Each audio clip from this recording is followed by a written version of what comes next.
안녕하세요. 호담서원의 북클럽 호스트 호담입니다. 오늘 두 번째 강의인데요.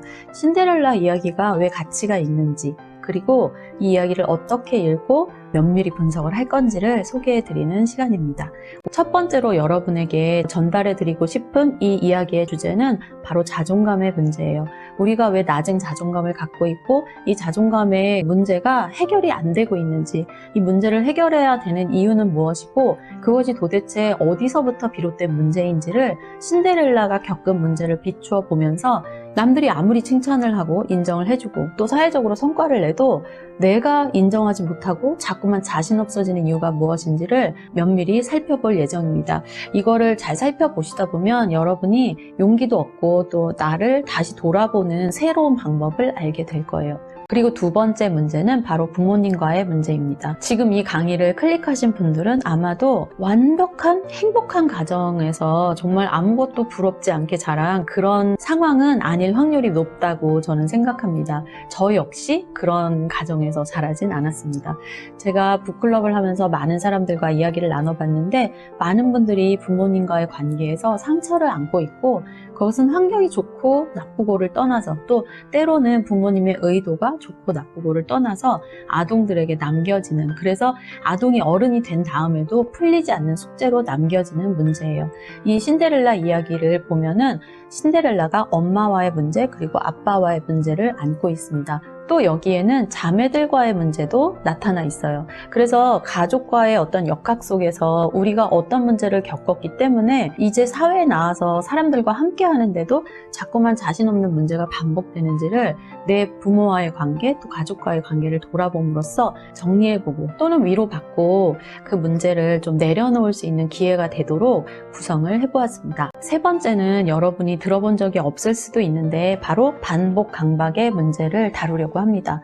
반복 강박이라는 것은 프로이트가 자신의 저서를 통해서 발표한 내용입니다. 반복 강박을 가지고 있는 사람들은 자기에게 나쁜 일인 줄 알면서 그리고 자기에게 결코 발전적이지 못할 거고 옳지 않은 행동임을 알면서도 자꾸만 자기에게 마이너스가 되는 행동을 반복하고 끊어내지 못하며 충동적으로 그 일을 계속하는 걸 말하는데요.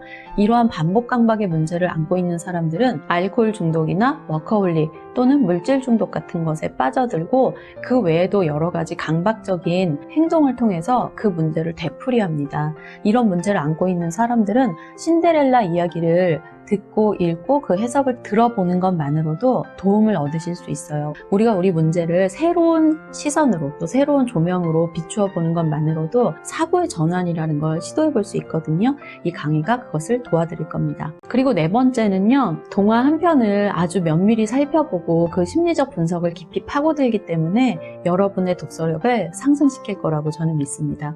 우리 호담서원은 짧은 동화를 통해서 아주 깊은 이야기를 나누고 밀도 있는 대화를 통해서 내가 해보지 못한 생각을 하게 하고 내 생각의 영역을 확장하는 걸 돕고 있거든요. 여러분이 이 강의를 듣고 미션을 수행하고 또 저의 이야기를 듣다 보면 책을 어떻게 읽으면 좀 도움이 되겠다. 짧은 걸 읽고도 내가 깊은 독서를 할 수 있구나. 이런 용기를 얻을 수 있을 거라고 생각해요. 그것에 이어서 신데렐라 이야기가 민담인 것이 왜 중요한가, 그리고 왜 하필 신데렐라 이야기로 이런 자존감이라는 문제를 다루는 얘기를 나눌 수 있는가. 신데렐라 유형의 이야기는 거의 모든 문화권에서 나타나고 있는데 왜 이 이야기가 모든 곳에 이렇게 많이 퍼졌냐, 도대체 어떻게 된 거냐, 이런 연구들이 인간의 사고, 지적 발달 이런 것들을 이해하는데 도움이 많이 됐어요. 신데렐라 연구가 이런 것들을 가능하게 했다는 것은 가장 유명하고 가장 이본이 많다는 얘기겠죠.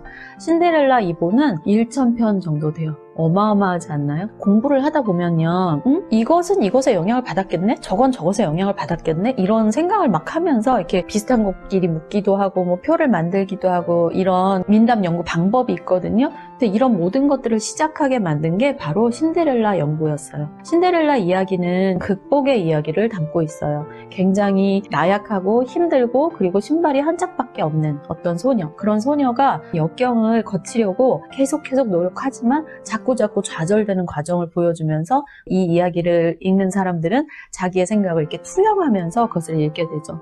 그 주인공이 그것을 정말 극복하고 이전과는 다른 삶을 살게 됐을 때 그걸 동참했던, 감정이입을 했던 사람들은 카타르시스를 느끼게 돼요. 이게 바로 민담이 살아남은 이유입니다.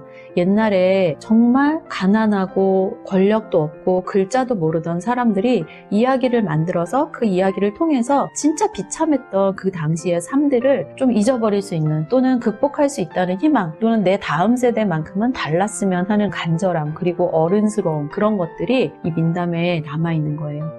그러면 그게 1000편이나 된다는 것은 어떤 의미일까요?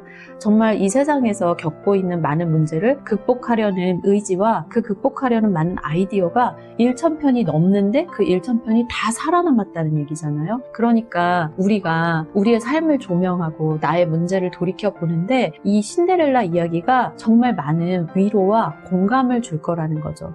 그렇게 많은 사람들이 좋아하고 더 나은 이야기로 발전시키려고 노력을 했다면 바로 이 강의를 듣는 여러분에게도 엄청나게 많은 공감과 위로가 될 거라고 전 생각합니다. 그래서 제가 자존감이라는 문제, 반복 강박이라는 문제를 다루기 위한 이 수업에서 어떤 이야기를 모티베이션 할까, 어떤 이야기를 통해서 영감을 얻고 사람들에게 설득을 할까 고민을 했을 때 바로 신데렐라를 떠올렸어요. 여러분도 이 이야기를 저와 읽다 보면은 신데렐라 이야기가 왜 우리에게 감동을 주고 내 문제를 달리 볼 수 있도록 큰 설득력을 가진 이야기라고 제가 강조하는지를 이해하시게 될 겁니다.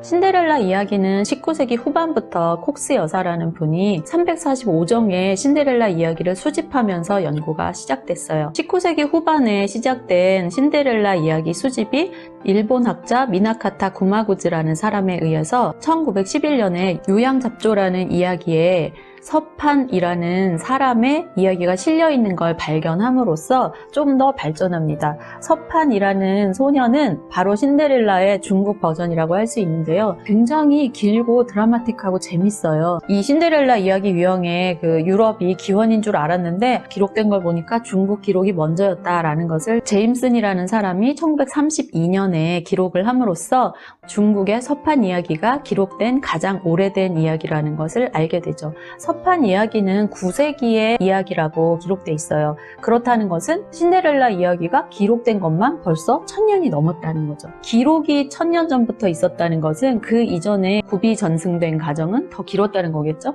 그렇다면 신데렐라 이야기가 가장 강조하고 있는 핵심적인 이야기, 가장 반복되는 이야기가 무엇인가? 네, 맞아요. 도망가는 이야기예요. 여러분은 신데렐라가 도망의 귀재라는 것을 알고 있나요? 신데렐라는 정말 예쁘게 차려입고 무도회에 가지만 자기가 먼저 막 달려서 도망을 갑니다. 그리고 왕자가 아무리 쫓아가도 잡히지가 않아요. 왜? 신데렐라는 도망만 가는 게 아니라 변장까지 하거든요. 우리가 이 강의를 통해서 배우게 될 것은 자존감이 낮은 사람들이 사실은 변장의 귀재고 그 변장을 통해서 자기의 진짜 속내를 감추고 그것을 방패로 이용한다는 것을 살펴보게 될 거예요. 여기서 방패로 이용한다라는 말이 마치 그들이 어떤 이익을 취하기 위해서 그런 것처럼 들릴지 모르지만 사실은 그 피해자가 자기 자신이거든요. 굉장히 복잡한 이야기죠. 반복 강박을 통해서 자꾸만 도망을 가거나 그런 행동을 하는 것은 사실은 나를 망치는 일이고 나에게 이익이 되지 않는다는 것을 알면서도 하게 되는 어려움이라는 뜻이 되는데요. 근데 이런 어려움을 벗어나지 못하는 이유가 뭘지를 바로 이 강의를 통해서 파헤치게 되는 거죠. 이렇게 복잡하고 뭔가 심오한 내용을 잘 파헤치고 그것을 자기 걸로 만들기 위해서 어떻게 해야 되는지를 지금부터 간단하게 설명해 드리겠습니다. 자, 여러분이 서점에 가시면요. 그림 형제 동화 버전의 완역판 신데렐라 이야기를 어디서나 구하실 수 있습니다. 굉장히 예쁘게 제본된 책도 많고요. 아마 인터넷에서 검색을 해보셔도 그림 형제 동화 완역판 버전의 본문을 또 찾으실 수 있을 거예요. 근데 저는 책을 구입해서 자꾸만 수시로 들여다보면서 하는 걸 좀 선호하긴 합니다. 꼭 그림 형제 동화 완역판을 구해서 읽으세요. 그 대신에 창작에 가까운 그런 번역을 한 거는 피하셔야 돼요. 특히 시인이나 소설가 번역은 창작이 가미돼 있거나 원본에서 좀 멀어진 의역이 들어간 경우가 많아서 제가 지금 이 강의에서 하려는 내용과 일치하지 않는 본문이 많이 나올 수 있거든요. 그렇기 때문에 여러분이 꼭 완역판을 구해서 읽어주시기 바라고요. 다음 강부터 강의를 들으실 때는 처음부터 끝까지 다 읽으시되 이해가 하나도 안 가는 내용이 정말 많으실 텐데 거기에 대해서 그냥 머릿속으로 또는 노트에 질문을 써보세요. 이거 이해 안 간다. 무슨 말이냐? 이게 뭐 엄마는 왜 이런 말을 했냐? 아빠는 왜 이렇게 하냐? 뭐 이렇게 여러 가지 의문을 좀 남겨보세요. 그 다음에 이 강의를 들으시는 거예요. 그러면 제 강의를 통해서 아, 그건 그렇게 해석하는 거구나. 아, 저걸 저렇게 해석할 수 있구나 하면서 들으시면 됩니다. 그리고 그 다음에는 시간이 나신다면 제가 드리는 미션을 수행해 보세요. 그 미션을 수행함으로써 여러분이 자기에 대해서 좀 더 아는 그런 기회를 삼으실 수 있을 거예요. 그런데 그걸 하기가 힘드신 분도 있을 겁니다. 바쁘거나 아니면 심리적으로 좀 약간 거부감? 나에 대해서 자꾸 이렇게 생각하는 게 좀 힘들 수 있는데 그런 분들은 안 하셔도 됩니다. 그냥 이 강의를 몇 번씩 더 들으세요. 아마 큰 변화를 일으키실 수 있을 거예요.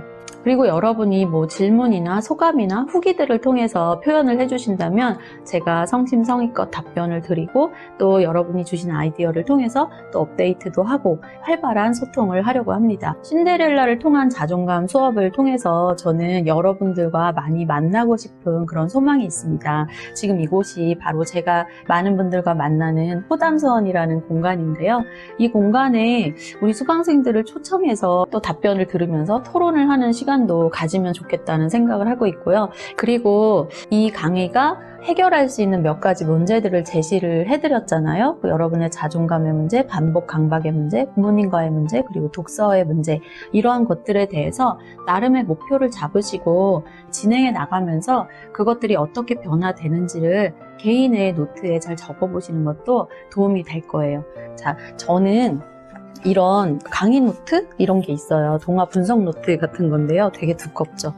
이렇게 적은 노트들이 제가 되게 많아요. 우리가 생각이라는 거는 또 휘발되고 날아가다 보니까 우리에게 뿌듯함이라는 거를 남기는 그런 이렇게 유형화된 결과물은 잘 남지는 않더라고요. 이렇게 글을 쓰거나 또는 노트를 남기거나 제가 지금 하고 있는 것처럼 영상물을 남기면 뭔가 뿌듯함이 남습니다. 여러분도 이 강의를 들으시면서 단 20장이라도 나만의 기록을 그 강마다 한 번씩 해보시면 정말 높은 성취감을 느끼시게 될 겁니다.